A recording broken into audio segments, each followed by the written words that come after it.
Continúan las audiencias en la comisión que analiza la acusación constitucional por notable abandono de deberes de la ministra de la Corte de Apelaciones de Valparaíso, Silvana Donoso, quien presidía la Comisión de Libertad Condicional que otorgó la libertad a Hugo Bustamante, el único imputado en el femicidio de la menor Ámbar Cornejo. Vamos a conversar con uno de los integrantes de esta comisión, el diputado Gabriel Asensio. ¿Cómo está, diputado? Muchas gracias por recibirnos.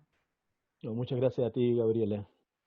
Diputado, han habido ya algunas sesiones de esta comisión, ustedes han tenido la oportunidad de escuchar a expertos en la materia. Sabemos que quizás es muy apresurado tener una opinión al respecto, usted tiene que votar también sobre esta acusación, pero una idea de lo que ha ocurrido. ¿Usted considera que está bien presentada la acusación constitucional en contra de la jueza? Es una posición muy difícil la que tenemos los diputados con relación a esta acusación constitucional, fundamentalmente porque yo creo que la inmensa mayoría de los chilenos o aquellos que están interesados en el tema creen que aquí lo que se busca es justicia para Ámbar, o sea, resolver, sancionar, condenar un hecho tan violento, tan atroz, ya como fue el asesinato de esta niña, y no ven que en realidad, o no se visualiza con claridad, que lo que estamos discutiendo o lo que se está conversando es la acusación por notable abandono de deberes en contra de una jueza por el hecho de haber presidido una comisión de libertad condicional que otorga, ¿no es cierto?, esta libertad condicional a esta persona luego de más o menos 10 años de haber estado cumpliendo una condena por otro crimen atroz, ¿no es cierto?, como fue el de su pareja y de su niñito, y que los ponen en un tambor, una cosa así.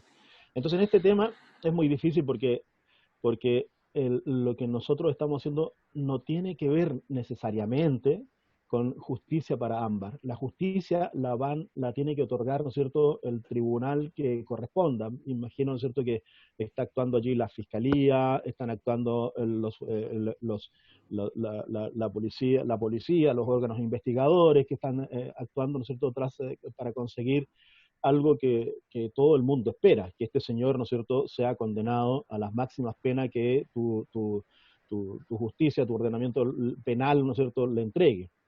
Y es difícil también porque nosotros estamos acostumbrados a este tipo de actos de fiscalización, la acusación constitucional, el más importante, el más relevante, y normalmente lo que hacemos es perseguir la responsabilidad política de las altas autoridades políticas del país, no de los tribunales, de los altos tribunales, de los altos magistrados de justicia, de un ministro de Corte Suprema, o ministro de Corte de Apelaciones. Políticamente, yo decía que uno es como más fácil irse ubicando, porque tú estás a favor o estás en contra de un determinado acto que un dirigente, que una autoridad política realizó, un ministro, incluso el presidente, ya que realizó. Y tú vas tomando posiciones casi incluso de acuerdo con la misma posición política que sustentas en la Cámara. Es más difícil. Esto tiene que ver mucho más con una total comprensión del ordenamiento jurídico, de jurisprudencia, de la aplicación estricta de la ley, qué es lo que vamos a entender por aplicación de la ley. Esto tiene que ver con el tema de si nos convencemos o no de que un juez ha aplicado su convicción, ha aplicado la ley de acuerdo con su convicción personal y no de acuerdo con el sentido de esa ley misma, con el sentido o con la letra exacta de lo que dice la ley. Entonces, eso es mucho, mucho más complejo. No es fácil. Si a mí me preguntan hoy día, ¿cómo vas a votar? Yo no voy a decirlo por una formalidad, voy a decirlo hoy día por un convencimiento que necesito seguir escuchando, a pesar de que soy abogado, que necesito seguir escuchando, porque hay en realidad posiciones muy, muy distintas con relación a por qué la jueza habría incumplido tan gravemente, habría dejado de cumplir sus deberes tan gravemente cuando tomó esta decisión de otorgar la libertad condicional. Hay Diputado, muchas cosas. sí, diputado Gabriel Asensio, según lo que ha podido escuchar hasta ahora, según lo que conoce de este caso, la jueza Silvana Donoso presidía esta comisión, pero también habían otros jueces, ¿no?, que aprobaron la libertad de Hugo Bustamante y otros cientos más en esa oportunidad. ¿Usted cree que hubo ahí un total apego a la normativa en cuanto a ciertos cánones objetivos que debe cumplir una persona para otorgar la libertad condicional y se dejaron de lado quizás algunos argumentos más bien cualitativos de la personalidad de Hugo Bustamante a la hora de determinar una libertad condicional? Se lo pregunto principalmente por los tan conocidos ahora informes de gendarmería, que al parecer en ese momento no se revisaron a cabalidad o bien no contenían la información necesaria para tomar una decisión de estas características. Son todas las cosas que se van a tener que conversar, ¿ya? Y uno va a tener que tener una posición, pero yo creo que al final, después que uno escuche mucha gente, si yo contestara esa respuesta, si yo contestara esa pregunta ahora, ¿no es cierto? Casi estaría tomando una posición, porque más o menos ahí está como la clave del tema. Mira, a la señora Donoso la acusan, tengo aquí, dice, el notable abandono de deber, ¿no es cierto?, en razón de haber transgredido de manera reiterada el sentido de la ley bajo un criterio arbitrario, el de ella, vulnerando el deber de imparcialidad en la aplicación de la ley. Y dice entonces que se le acusa por entregar la libertad al imputado a pesar del informe psicosocial desfavorable, y se le acusa también entonces de haber desconocido los informes desfavorables de Gendarmería, infringiendo el artículo cuarto que establece que la libertad condicional se concede previo informe del jefe del establecimiento en que esté el condenado. Y entonces aquí comienzan tus dificultades, ¿ya? Porque en esto alguien rápidamente te va a decir que el informe de Gendarmería, ¿no es cierto? El informe, tú puedes considerarlo, leerlo, ¿ya? Pero tú no tienes por qué hacerle caso al informe de Gendarmería, porque la ley no te lo No lo indica, exigía en ese no lo momento, obliga, perfecto. no lo obligaba. Tú vas a decir, pero es que no fundó, no razonó, no escribió pero alguien te va a decir, bueno, en ese tiempo no era necesario una resolución fundada. Entonces, eso, la resolución, hoy día para una libertad condicional tú tienes que tener una resolución fundada, o sea, tienes que escribir las razones por las cuales, dónde, cómo, el informe tal, esto, ya. Pero en ese tiempo no te lo exigían. Tú vas a decir, bueno, yo solamente, ¿no es cierto?, actué, esto es una cosa bien interesante igual para mí.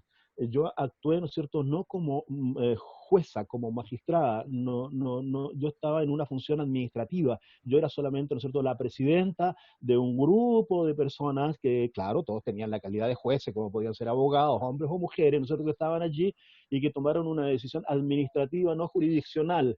Entonces resulta que yo no puedo ser acusada constitucionalmente con notable abandono de deberes, porque en realidad mis deberes son jurisdiccionales, no son administrativos. Entonces, es, es una cosa bien compleja, muy difícil, va a haber mucha discusión, pero va a haber una discusión que tiene que ver cómo fallaron, cuál es nuestra experiencia, nuestra jurisprudencia en materia, en hechos parecidos, y entonces rápidamente va a aparecer la acusación constitucional, no sé si se acuerdan, de los tres ministros Sí. año 91, 92, Cereceda, cuando Cereceda, ¿no es cierto?, se aprobó la acusación constitucional en contra de él y tuvo que abandonar su posición. Entonces allí, por ejemplo, todo el mundo va a ir allí y va a encontrar las definiciones que se dieron allí de qué significa notable abandono de deberes, ¿ya? Esa es una posición. Y vas a ver luego, ¿no es cierto?, que te van a decir otras personas que te van a decir claramente, ¿no es cierto?, que no solamente la jueza actuó con este criterio, sino que tú vas a encontrar muchas otras libertades condicionales que se otorgaron bajo el mismo criterio y que se otorgaron antes, durante y después, de más o menos hasta que fueron modificadas las normas relacionadas con Diputado, la libertad condicional. sí, Entonces, sobre ese mismo punto, ¿podría ser un antecedente adicional a la hora de acusar constitucionalmente a esta jueza si es que ella haya actuado de una misma manera en un caso similar, bajo características similares, es decir, que no se trate solo del caso de Hugo Bustamante, sino de otras libertades condicionales donde hayan este tipo de delitos? lo que pasa es que probablemente estos hechos pueden ser mencionados. No necesariamente van a tener el mismo peso, el mismo valor, porque ella está acusada Por esto, por este claro. caso. Ya no es cosa aquí de agregarle luego, ¿no es cierto? Agregarle sal, Sí, claro. pimienta, morrones.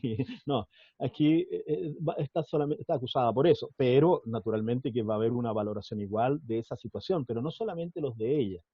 porque yo creo que muy probablemente también van a haber resoluciones de jueces superiores a ella, incluso hasta de la Corte Suprema, de Supremos que fallaron con criterios parecidos a ella, ¿ya? En otras circunstancias, esto va a ser como solamente, ¿no es cierto?, para mostrar que ella nunca estuvo, ¿no es cierto?, en su ánimo el que a través de un acto arbitrario haya dejado de lado en forma notable, relevante, importante, en los deberes que tiene como jueza. Entonces mira, es una cosa, a juicio mío, muy compleja. Tenemos que seguir escuchando, están recibiéndose muchos abogados, abogados constitucionalistas, probablemente hay abogados penalistas, van a ver, bueno, yo creo que la gente, no sé si va a estar la gente de Gendarmería también, aquellos que participaron en la redacción de las actas, van a haber análisis de los informes de Gendarmería, los informes de Gendarmería, ¿no es cierto? Uno probablemente los va a tener a la mano y va a mirar cómo eran, ¿ya? Si es cierto o no es cierto que eran como un copy-paste Sí, que eran de un otros, no informe sé, tipo, digamos, que se habla que es un un informe informe tipo para tipo, todos los reclusos, claro, que por eso no lo claro, tomaban en consideración. pero parece que eso no es tan cierto, ¿No? entonces vamos a tener esos informes.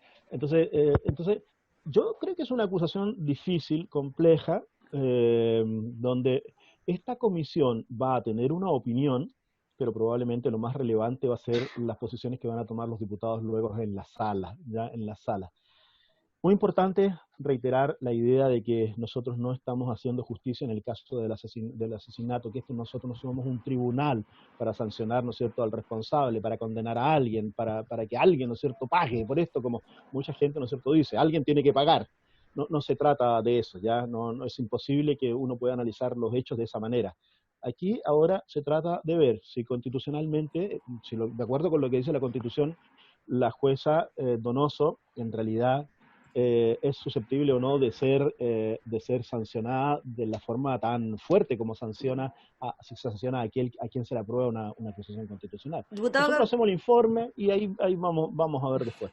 diputado Gabriel Asensio, en relación a a los argumentos para decir que la jueza no actuó mal, sino que actuó apegada a la ley. ¿Qué argumento se podría dar finalmente? Porque es bien fácil ver los argumentos negativos, ¿no? De que le dio la libertad condicional a un tipo que había matado a su pareja, la había metido en un tambor, etcétera.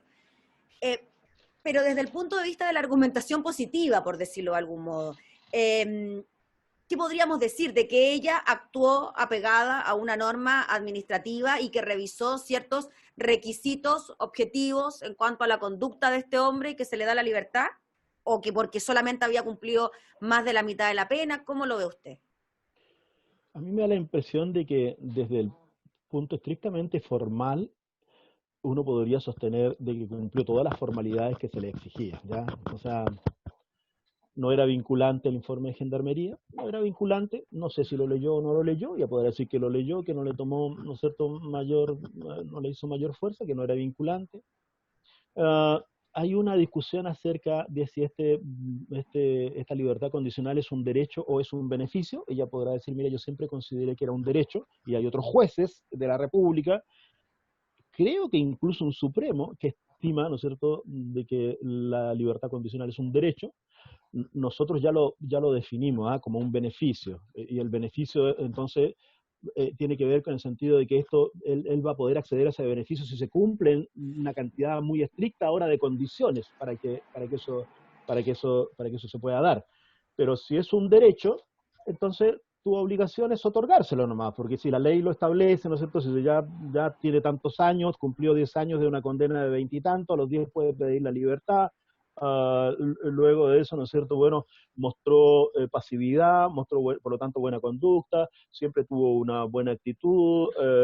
Tú puedes decir, mira, pareciera ser que cumplió todo, a pesar de que otro va a decir, bueno, lo que estaba haciendo era manipular, me estaba engañando, estaba tratando de transmitir una idea falsa de su personalidad justamente para conseguir el beneficio. Bueno, entonces, yo creo que las discusiones se van a producir allí, pero fundamentalmente yo creo que una gran discusión es si este es un acto administrativo o en realidad es un acto jurisdiccional, una aplicación del el otorgamiento de este beneficio de la libertad condicional. Y es por Eso eso, va a ser bien clave, y eso es va a por ser eso, una... diputado, que quizás dentro de lo que es la justicia, las leyes, la norma, todo tiene que quedar tan clarito, tan estipulado para que el Pero eso no es criterio posible. aquí no juegue una buena o mala pasada o siempre el criterio va a estar de No, por medio. nunca en la historia, en la historia de la humanidad las cosas han quedado tan claritas y tan... No es cierto, porque Es que además cuando queda la interpretación son finalmente pasan este tipo de cosas. momentos. No, pero pero esa es la historia de la humanidad y la historia de los seres humanos, y es la interpretación distinta de cada persona, las miradas distintas. No sé, yo creo que siempre todo da para interpretación. Si no, no existiría, ¿no es cierto? Bueno, la idea es tratar de unificar criterios. Esa unificación de criterios se produce muchas veces a través de lo que llamamos la jurisprudencia, o sea, de hechos pasados, ver la forma como se resolvieron hechos parecidos, similares a estos, cómo se resolvieron antes, ver también qué es lo que dicen a aquellas personas que por nosotros son reconocidos como grandes doctores, profesionales del derecho o de alguna otra ciencia, y ir viendo también los mismos hechos, ¿ya? Tratando de que las piezas calcen. Yo creo que, que esto es absolutamente normal, el que en las interpretaciones. Nosotros decimos que a veces en los discursos en la sala, nosotros decimos que para la historia fidedigna de la ley queremos señalar tal cosa, ¿ya? Que esta cosa, para que en la historia fidedigna de la ley, y tú sabes que es probable que haya que recurrir también en este caso a algo parecido a la historia fidedigna de la ley, qué es lo que se hizo antes, qué es lo que se quiso hacer, cuáles fueron las intenciones, cómo fueron determinados votos, cómo votaron los magistrados antes en hechos parecidos a esto. Todo eso, todo ese conjunto de cosas se van analizando, y después tiene que ver también con el criterio personal, ya, o sea, ahora va a ser tu convicción. ¿Llegaste o no llegaste a la convicción de que esta persona, ¿no es cierto?, había incumplido la ley con tal fuerza o magnitud que tú la podés calificar de un notable abandono, dejar de hacer, ¿no es cierto?, de sus tareas, de sus deberes, de aquello, ¿no es cierto?, que se le ha encomendado a ella como obligación principal cuando se la nombró miembro de la Corte de Apelación, en este caso, ¿ya? En eso estamos. No es fácil, no es fácil transmitirlo, no es fácil comunicarlo, pero bueno, esa va a ser la idea, porque yo no sé cuánta gente puede tener también, tenemos la capacidad para hacer la diferencia entre el indulto, la libertad condicional de la pena, la rebaja de la pena. Son cosas que en el vocabulario común de nosotros, los mortales, no está presente, pues no andamos siempre en eso. Pero te van a decir, pero ¿cómo es posible que el año 2016, entonces, mediante una resolución con pocos fundamentos, se haya otorgado la libertad a 780 y tantos personas? Se le otorgó la libertad condicional. Bueno, tú vas a decir, bueno, ¿cómo fue posible, no es cierto, que mediante otra cosa, la ley del indulto del año no sé cuánto, hayan salido miles de otros? Es muy difícil. Después vamos a alegar, bueno, a ver, ¿cómo fue la reincidencia de cada uno? A ver, en esos 780 y tantos que salieron en esa resolución, creo que es una resolución única, si me equivoco me corregirán, Que incluyó pero reos de Valparaíso, entiendo, en estos los de 780 y Valparaíso, tanto. los de Valparaíso. ¿Cuál es el porcentaje de reincidencia de cada uno? Pero alguien te va a decir, bueno, mira, con que uno haya reincidido de la manera atroz como reincidió, ¿no es cierto?, este señor, entonces, bueno, se hizo mal la pega, ¿no es cierto?, a la que estaban convocados. Pero otro va a decir, pero perdona, ¿no es cierto?, resulta que de estos 788, el 15 o el 20% reincidió, y sin embargo, ¿no es cierto?, de aquellos que han cumplido totalmente la pena, el 30-40% de ellos, ¿no es cierto?, reincide. O sea, es mayor el porcentaje de reincidencia entre aquellos que cumplieron totalmente la pena que en aquellos que obtuvieron el beneficio de la libertad condicional. Todas esas cosas van a estar en discusión y en conversación. Entonces es muy difícil que me digan, a ver, diputado, ¿cómo votaría ¿Cómo va a usted hoy votar? día? Imposible, no Ya. tengo cómo decirte eso. No le vamos a hacer esta pregunta entonces, diputado. Le agradecemos, diputado Gabriel Asensio, por su tiempo y por explicarnos también el curso de esta acusación constitucional, las dos aristas que pueden existir frente a este tema. Así que muchas gracias por su tiempo y estaremos atentos a las sesiones que quedan ahora, pues se tienen que seguir reuniendo hasta Nosotros que tenemos finalmente toda se esta tome una semana, decisión. no sé cuándo va a contestar la ministra, porque a partir de la respuesta, la contestación de la ministra empiezan a correr, creo que son 6 días en que tenemos que reunirnos todos los días, y ahí ya hay que tomar una decisión y vamos a la sala de inmediato. Eso significa que, no sé, entre el 6 y el 10 de septiembre nosotros podríamos tener este tema en la sala de los diputados para el conocimiento y decisión. Así es que, no sé, hay que trabajar mucho y leer mucho y tratar de tener la mente lo más abierta posible para captar cuál es el sentido real de lo que se nos pide. Gracias, diputado Gabriel Asensio, que esté muy bien. Muchas gracias, Gabriela. Hasta luego. Gracias. El diputado Gabriel Asensio hablando entonces sobre la comisión que analiza la acusación constitucional en contra de la jueza Silvana Donoso.